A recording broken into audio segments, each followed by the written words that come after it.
Sisters అందరికీ నమస్కారం. ఈ రోజు అంగన్వాడీ వార్తలకి స్వాగతం. ఇంకా ఎవరైనా సబ్స్క్రైబ్ చేసుకోకపోతే వెంటనే సబ్స్క్రైబ్ చేసుకోండి, వీడియోస్ అయితే లైక్ చేస్తూ ఉండండి. ఇక వివరాలకు వెళ్తే తెలంగాణ నుంచి 2-3 ఇంపార్టెంట్ అంగన్వాడీ న్యూస్ అయితే ఈ వీడియోలో డిస్కస్ చేద్దాం.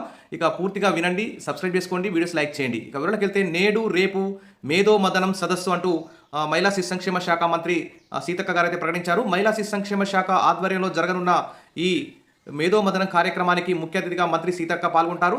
సంక్షేమ పథకాలు, నూతన విధానాలపై విస్తృతంగా చర్చ అయితే జరుపుతారు. అంటే ఇక్కడ చూస్తే 2 రోజుల పాటు మహిళా శిశు సంక్షేమ శాఖ ఆధ్వర్యంలో మేధో మదనం సదస్సు అయితే జరగనుంది.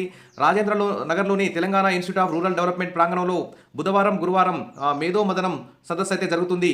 ఇక అంగన్వాడీ వ్యవస్థలోని సమస్యలు, అంగన్వాడీ వ్యవస్థలో అమలవుతున్న వివిధ స్కీములు, మహిళా శిశు సంక్షేమ శాఖ పథకాలు, వివిధ కార్యక్రమాలు, మరి నూతన విధానాలపై 2 రోజుల పాటు విస్తృతంగా చర్చించనున్నట్లు తెలుస్తోంది. మరి హాజరు కానున్న జిల్లా సంక్షేమాధికారులు, మహిళా శిశు సంక్షేమ శాఖ సిబ్బంది, ముఖ్య అతిథిగా పాల్గొనున్న మహిళా శిశు సంక్షేమ శాఖ మంత్రి డాక్టర్ సీతక్క ఆయా జిల్లాల్లో అమలవుతున్న అంగన్వాడీలో అమలవుతున్న బెస్ట్ ప్రాక్టీసెస్లను కూడా ప్రజెంట్ చేయనున్నారు. మరి జిల్లా సంక్షేమాధికారులు బెస్ట్ ప్రాక్టీస్లపై కూడా చర్చ, ఇతర జిల్లాల్లో అమలు చేసే కార్యాచరణ, మిషన్ వాత్సల్య, మిషన్ శక్తి, దివ్యాంగుల సంక్షేమంపై ఈ సదస్సులో అయితే చర్చ అయితే జరుగుతుంది. మరి దీనికి సంబంధించి చర్చలో అంగన్వాడీ టీచర్ల ఆయాల కనీస వేతనాల చెల్లింపు మీద కూడా మరి చర్చ జరగాలి. అంగన్వాడీ టీచర్లు ఆయాలు ఎదుర్కొంటున్న సమస్యలపై కూడా చర్చ జరగాలి. అంగన్వాడీల ఆధునీకరణకు సంబంధించి కూడా చర్చ జరగాలి. అంగన్వాడీలకు బడ్జెట్లో భారీ ఎత్తున కేటాయింపులు జరిగే విధంగా కూడా నిర్ణయాలు తీసుకునే విధంగా ఈ సదస్సులో, ఈ మేధో మదనం సదస్సులో చర్చ జరపాలని, అంగన్వాడీ టీచర్లకు ఆయాలకు గుడ్ న్యూస్ చెప్పే విధంగా నిర్ణయాలు తీసుకోవాలని చెప్పి కూడా ఇక్కడ అందరూ కూడా డిమాండ్ చేస్తున్నారు. ఇక అమ్మ మాట, అంగన్వాడీ బాట జూన్ 10 నుంచి 17 వరకు ప్రత్యేక కార్యక్రమాలు, మార్గదర్శకాలు విడుదల చేసిన మహిళా శిశు సంక్షేమ శాఖ.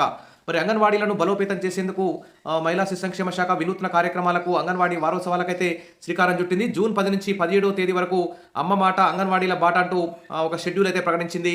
అంగన్వాడీలో అందిస్తున్న వసతులు, అమలు చేస్తున్న పథకాలపై మరి 6వ తేదీన సంక్షేమాధికారి ఆధ్వర్యంలో స్వయం సంఘాల, సహాయక సంఘాల సమన్వయంతో ర్యాలీ నిర్వహించాలి.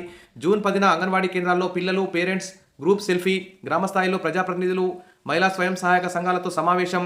తర్వాత జూన్ 11న 3 ఏళ్ల పైబడిన చిన్నారులను గుర్తించి వారి నివాసాలను సందర్శించి అంగన్వాడీ కేంద్రాలు అందుతున్న సేవలపై అవగాహన కల్పించడం.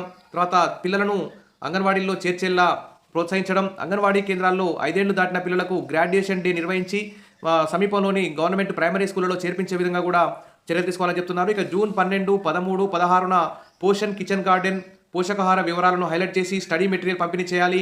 చైల్డ్ ఫ్రెండ్లీ వాతావరణం అంగన్వాడీలో ఉండేలా జాగ్రత్త తీసుకోవాలి. ఇక జూన్ 17న అంగన్వాడీ కేంద్రాల్లో తల్లిదండ్రులు, గ్రామ పెద్దల సమక్షంలో సామూహిక అక్షరాభ్యాసం నిర్వహించాలి. ఈ మేరకు మరి మహిళా శిశు సంక్షేమ శాఖ అయితే ఒక షెడ్యూల్ అయితే విడుదల చేసింది. ముఖ్యంగా గ్రాడ్యుయేషన్ డే నిర్వహించి ఆ అంగన్వాడీ కేంద్రాల్లో ఉన్న చిన్నారులని 5 ఇయర్స్ నిండిన పిల్లలందరినీ ప్రైమరీ స్కూల్లో చేర్పించే విధంగా కూడా చర్యలు తీసుకోవాలని చెప్తున్నారు. ఇంకో విషయం చూస్తే జీవో నెంబర్ 8ని సవరించి అంగన్వాడీ ఉద్యోగులందరికీ రిటైర్మెంట్ బెనిఫిట్ సంబంధించి వర్తింప చేయాలని చెప్పి ఇక్కడ ఐసిడిఎస్ డైరెక్టర్కి వినతి పత్రం అయితే మంత్రి సీతక్కకి అయితే వినతి పత్రం అందజేస్తున్నారు అంగన్వాడీ యూనియన్. ఇక అంగన్వాడీ టీచర్లకు 1,00,000, అంగన్వాడీ టీచర్లకు 2 లక్షలు, ఆయాలకు ₹1,00,000 రిటైర్మెంట్ బెనిఫిట్స్ ఇస్తూ జీవో నెంబర్ 8ని ప్రభుత్వం విడుదల చేసింది. మరి దీనికి సంబంధించి సీతక్కను కలిసి మర్యాదపూర్వకంగా ధన్యవాదాలు అయితే తెలిపారు. కానీ అంగన్వాడీలు కోరిన విధంగా జూలై 1 నుంచి రిటైర్మెంట్ అయిన అందరికీ వర్తించే విధంగా చూస్తానని హామీ ఇచ్చారు. అంగన్వాడీలకు కారుణ్య నియామకాలు చేపడతామని, మినీ టీచర్స్ పెండింగ్ ఏరియాస్ చెల్లిస్తామని తెలిపారు. గత ఏడాది 24 రోజుల సమ్మె వేతనాలు కూడా చెల్లిస్తామని చెప్పారు. అనంతరం యూనియన్ నాయకురాలు జయలక్ష్మి మాట్లాడుతూ 10,000 మంది రిటైర్మెంట్ అయిన అంగన్వాడీ ఉద్యోగులు తీవ్రంగా నష్టపోతున్నారని, జీవోను సవరించాలని కోరారు. రిటైర్మెంట్ బెనిఫిట్స్ పెంచాలని, 2023 సెప్టెంబర్, అక్టోబర్ నెలల్లో 24 రోజుల అంగన్వాడీ నిరవధిక సమ్మె, రిలే నిరాదీక్షలు, కలెక్టరేట్ ఎదుట ధర్నాలు, ఎమ్మెల్యేలు, మంత్రులకు వినతి పత్రాలు అందజేశామని గుర్తు చేశారు.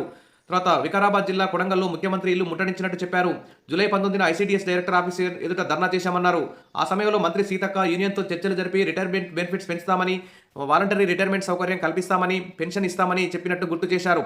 అసెంబ్లీ శీతాకాలం సమావేశాల సందర్భంగా డిసెంబర్ 12న చలో హైదరాబాద్, 2025 మార్చి 17, 18న 2 రోజులు కలెక్టరేట్ల ఎదుట 48 గంటల ధర్నా, వంట వార్పు నిర్వహించామన్నారు.